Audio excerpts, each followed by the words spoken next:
स्कंध चतुर्थ अध्याय 7. दक्ष यज्ञाची पूर्तता. मैत्रेय म्हणतात, हे पराक्रमी विदुरा, ब्रह्मदेवांनी अशी प्रार्थना केल्यावर भगवान शंकर प्रसन्नतेने जे हसत म्हणाले ते ऐक. श्री महादेव म्हणाले, हे प्रजापते, भगवंतांच्या मायेने मोहित झालेल्या दक्षासारख्या अज्ञानी लोकांनी केलेल्या अपराधाची मी चर्चा करीत नाही की आठवणही करीत नाही. मी केवळ सावध करण्यासाठी त्यांना थोडी शिक्षा केली. दक्ष प्रजापतीचे डोके जळाले आहे, म्हणून त्याला बकऱ्याचे डोके लावावे. भगदेव मित्रदेवतेच्या डोळ्यांनी आपला यज्ञभाग पाहिल. पीठ खाणाऱ्या पुषाने यजमानाच्या दातांनी भक्षण करावे. तसेच इतर सर्व देवांची शरीरे पूर्वीप्रमाणे होतील, कारण त्यांनी यज्ञातील शिल्लक राहिलेले पदार्थ माझा भाग म्हणून निश्चित केले आहेत. अध्वर्यू इत्यादी याज्ञिकांपैकी ज्यांचे बाहू तुटले आहेत त्यांनी अश्विनी कुमारांच्या बाहूंनी, आणि ज्यांचे हात तुटले आहेत त्यांनी पुषाच्या हातांनी काम करावे. तसेच भृगूंच्या धाडीमिशा बकऱ्यासारख्या होवोत. मैत्रेय म्हणतात, वत्स विदुरा, तेव्हा भगवान शंकरांचे बोल ऐकून सर्व लोक प्रसन्न चित्ताने छान छान म्हणू लागले.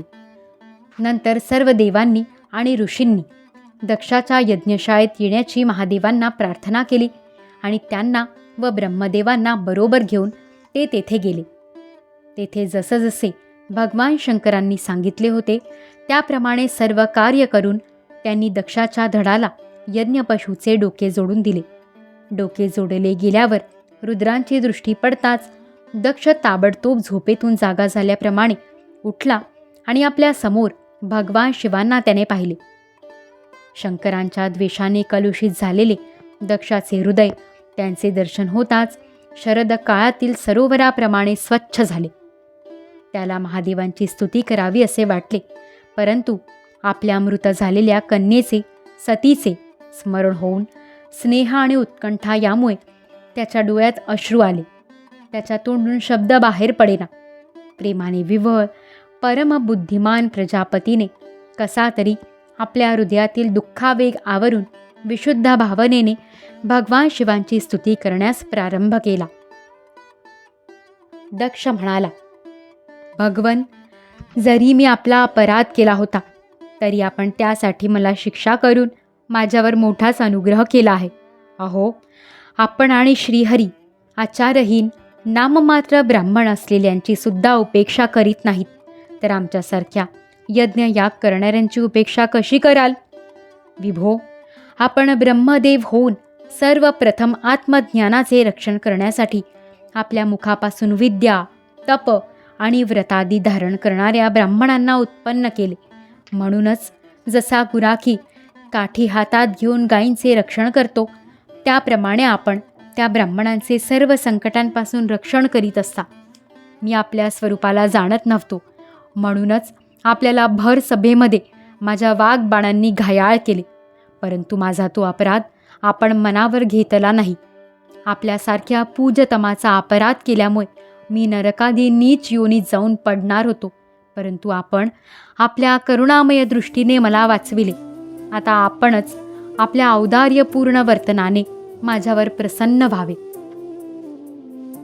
मैत्रेय म्हणतात, अशा प्रकारे शंकरांची क्षमा मागून दक्षाने ब्रह्मदेवाच्या अनुमतीने उपाध्याय, ऋत्विज इत्यादींच्या साहाय्याने यज्ञ सुरू केला. तेव्हा श्रेष्ठ ब्राह्मणांनी यज्ञ संपन्न करण्याच्या उद्देशाने भूतपिशाचांच्या येण्यामुळे उत्पन्न झालेल्या दोषांच्या शांतीसाठी विष्णुदेवतेला उद्देशून 3 पात्रांमध्ये तयार केलेल्या पुरोडाश नावाच्या चरूचे हवन केले. हे विदुरा, तो हवी हातात घेऊन उभ्या राहिलेल्या अध्वर्यूच्या समवेत यजमान दक्षाने जेव्हा विशुद्ध चित्ताने श्रीहरींचे ध्यान केले तेव्हा लगेच भगवान तिथे प्रगट झाले. बृहत आणि रथंतर नावाचे सामस्तोत्र, ज्याचे पंख आहेत, त्या गरुडावर बसून आलेल्या भगवंतांनी 10 दिशा प्रकाशित करीत आपल्या अंगकांतीने सर्वांना निस्तेज केले. त्यांचा श्यामवर्ण होता. कमरेला सुवर्णाचा कमरपट्टा होता. डोक्यावर सूर्याप्रमाणे देदीप्यमान मुकुट होता. मुखकमल भ्रमराप्रमाणे काळ्या कुरळ्या केसांच्या बटा आणि कांतिमय कुंडलांनी शोभायमान दिसत होते. सुवर्णमय अलंकारांनी विभूषित भक्त रक्षणासाठी सदा उद्युक्त असे 8 हात होते.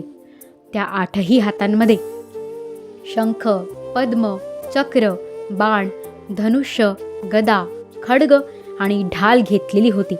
यामुळे ते पांगाऱ्याच्या झाडाप्रमाणे दिसत होते. प्रभूंच्या वक्षस्थळावर लक्ष्मी विराजमान होती आणि सुंदर वनमाला शोभून दिसत होती. त्या आपल्या सुंदर हास्ययुक्त कटाक्षांनी साऱ्या विश्वाला आनंद विभोर करीत होते. दोन्ही बाजूंना पार्षद राजहंसाप्रमाणे असणारे शुभ्र पंखे आणि चवऱ्या ढाळीत होते.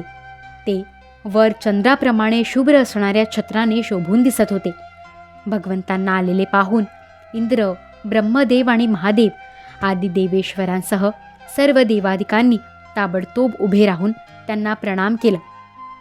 त्यांच्या तेजापुढे सर्वांचे तेज फिके पडले. जीभ अडखळू लागली. ते गोंधळून गेले.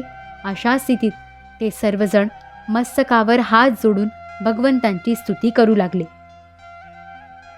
जरी ब्रह्मदेवादी भगवंतांचा महिमा जाणत नव्हते, तरीसुद्धा भक्तांवर कृपा करण्यासाठी दिव्य रूपाने प्रकट झालेल्या श्रीहरींची ते आपापल्या बुद्धीनुसार स्तुती करू लागले. सर्वप्रथम प्रजापती दक्ष एका उत्तम पात्रात पूजेची सामग्री घेऊन नंद, सुनंद इत्यादी पार्षदांसह असलेल्या प्रजापतींचे परमगुरू भगवान यज्ञेश्वरांच्या जवळ गेले आणि आनंदाने एकाग्रचित्त होऊन हात जोडून प्रार्थना करीत प्रभूंना शरण गेले. दक्ष म्हणाले, भगवन, आपल्या मूळ स्वरूपात मायारहित होऊन आपण बुद्धीच्या जागृती इत्यादी अवस्थारहित, शुद्ध, चिन्मय, अद्वितीय आणि निर्भय असता. तथापि स्वतंत्र असूनही जेव्हा मायेनेच जीवभावाला स्वीकारून आपण त्यात मायेत राहता, तेव्हा मात्र अज्ञानी असल्यासारखे दिसता. ऋत्विज म्हणाले, हे उपाधिरहित प्रभो, रुद्राचा, नंदीश्वराच्या शापामुळे आमची बुद्धी केवळ कर्मकांड करण्यातच गुंतली आहे. म्हणून आम्ही आपले तत्व जाणत नाही. परंतु ज्यामध्ये अमुक कर्माची अमुक देवता अशी व्यवस्था आहे, त्या वेदत्रयीने प्रतिपादन केलेल्या धर्मरूप यज्ञालाच आम्ही आपले स्वरूप समजतो. सदस्य म्हणाले, हे जीवांना आश्रय देणाऱ्या प्रभो, जो अनेक प्रकारच्या क्लेशांमुळे अत्यंत दुर्गम आहे, ज्यात कालरूप भयंकर सर्प वाट पाहत बसला आहे, जेथे सुखदुःखादी द्वंद्वरूप अनेक खड्डे आहेत, दुर्जन रूप जंगली जीवांचे भय आहे, जेथे शोकरूप दावाग्नी धगधगत आहे, अशा विश्रांती स्थळ नसलेल्या संसार मार्गामध्ये जो अज्ञानी जीव कामनांमुळे पीडित होऊन विषयरूप मृगजळासाठीच देहघराचा अवजड बोजा डोक्यावर घेऊन चालला आहे, तो आपल्या चरणकमळांना केव्हा बरे शरण येईल. रुद्र म्हणाले, वरदायक प्रभो, आपले श्रेष्ठ चरण या जगात सकाम पुरुषांना संपूर्ण पुरुषार्थांची प्राप्ती करून देणारे आहेत आणि निष्काम मुनिजनसुद्धा ज्यांचे आदरपूर्वक पूजन करतात, त्यामध्येच माझे चित्त लागून राहिल्यामुळे अज्ञानी लोक मला आचारभ्रष्ट म्हणत असले तरी आपल्या परम अनुग्रहामुळे मी त्यांच्या बोलण्याकडे लक्ष देत नाही. भृगू म्हणाले, आपल्या गहन मायेमुळे आत्मज्ञान लुप्त होऊन जे अज्ञान निद्रेमध्ये झोपलेले आहेत, ते ब्रह्मदेव इत्यादी देहधारी आत्मज्ञानासाठी उपयुक्त अशा आपल्या तत्वाला अजून जाणू शकले नाहीत. असे असूनसुद्धा आपण आपल्या शरणागत भक्तांचे आत्मा आणि सुहृद आहात, म्हणून आपण माझ्यावर प्रसन्न व्हावे. ब्रह्मदेव म्हणाले, प्रभो, वेगवेगळ्या पदार्थांना जाणणाऱ्या इंद्रियांच्याद्वारा पुरुष जे काही पाहतो ते आपले स्वरूप नाही, कारण आपण ज्ञान, विषय आणि इंद्रियांचे अधिष्ठान आहात. हे सर्व आपल्यामुळे भासतात, पण आपण मात्र मायामय प्रपंचापासून सर्वथैव वेगळे आहात. इंद्र म्हणाला, अच्युता, आपले हे जगाला प्रकाशित करणारे रूप दैत्यांचा संहार करण्यासाठी आयुधे धारण करणाऱ्या 8 हातांनी सुशोभित आहे. हे रूपही आमचे मन आणि नेत्रांना परम आनंद देणारे आहे. याज्ञिकांच्या पत्न्या म्हणाल्या, भगवन, ब्रह्मदेवांनी आपले पूजन करण्यासाठीच हा यज्ञ केला होता, परंतु दक्षावर रागावल्यामुळे पशुपतींनी हा नष्ट केला. हे यज्ञमूर्ते, स्मशानभूमीप्रमाणे उत्सवहीन झालेल्या आमच्या या यज्ञाला आपण आपल्या नियाकमाप्रमाणे असलेल्या नेत्रांनी पाहून पवित्र करावे. ऋषी म्हणाले, भगवन, आपली लीला अनाकलनीय आहे, कारण आपण कर्म करीत असून सुद्धा त्यामुळे लिप्त होत नाही. दुसरे लोक वैभवाच्या लालसेने ज्या लक्ष्मीची उपासना करतात ती स्वतः आपल्या सेवेत निमग्न असते, तरीसुद्धा आपण तिच्याविषयी निस्पृह राहता. सिद्ध म्हणाले, प्रभो, हा आमचा मनोरूप हत्ती क्लेशरूप वणव्याने होरपळलेला असल्यामुळे तहानेने व्याकुळ होऊन आपल्या कथारूप अमृतमय नदीत शिरून डुंबत आहे. तेथे ब्रह्मानंदामध्ये निमग्न झाल्यामुळे त्याला संसाररूप दावाग्नीचे स्मरणही नाही आणि तो त्या नदीच्या बाहेरही पडत नाही. यजमान पत्नी म्हणाली, सर्व समर्थ परमेश्वरा, आपले स्वागत असो. मी आपल्याला नमस्कार करते. आपण माझ्यावर प्रसन्न व्हावे.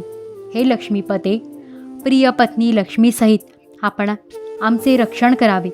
यज्ञेश्वरा, ज्याप्रमाणे डोक्याशिवाय मनुष्याचे धड चांगले दिसत नाही, त्याप्रमाणे अन्य अंगांनी पूर्ण असूनही आपल्याशिवाय यज्ञाला शोभा नाही. लोकपाल म्हणाले, अनंत परमात्मन, आपण सर्वांच्या अंतःकरणाचे साक्षी आहात. हे सर्व जग आपल्यामुळेच पाहिले जाते, तर मग माईक पदार्थांना ग्रहण करणाऱ्या आमच्या या डोळे आदी इंद्रियांना आपण कधीतरी प्रत्यक्ष दिसू शकाल काय? खरे पाहता आपण पंचमहाभूतांपासून वेगळे आहात, तरीसुद्धा पंचमहाभूतात्मक शरीरांशी जो आपला संबंध प्रतीत होतो ती आपली मायाच होय.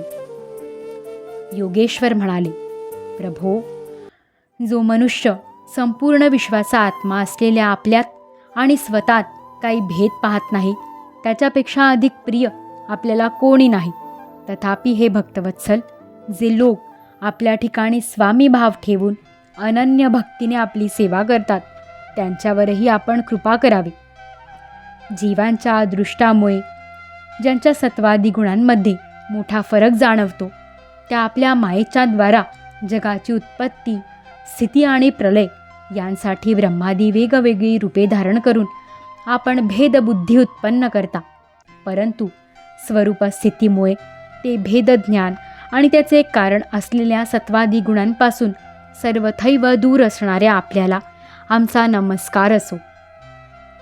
वेद म्हणाले, आपण धर्मादींच्या उत्पत्तीसाठी शुद्ध सत्वाचा स्वीकार करता आणि आपण निर्गुणही आहात, म्हणून आपले तत्व मी किंवा इतर कोणीही जाणत नाही, अशा आपल्याला नमस्कार असो. अग्निदेव म्हणाला, भगवन, आपल्याच तेजाने प्रज्वलित होऊन मी श्रेष्ठ यज्ञांमध्ये तूपयुक्त हवी देवतांपर्यंत पोहोचवितो. आपण साक्षात यज्ञपुरुष आणि यज्ञाचे रक्षण करणारे आहात. अग्निहोत्र, दर्श, पौर्णमास, चातुर्मास्य आणि पशु सोम हे 5 प्रकारचे यज्ञ आपलेच स्वरूप आहेत. तसेच आश्रावय, अस्तु, श्रौषट, यजे, ये यजामहे आणि वषट या 5 प्रकारच्या यजुर्मंत्रांनी आपलेच पूजन होते. मी आपल्याला प्रणाम करीत आहे.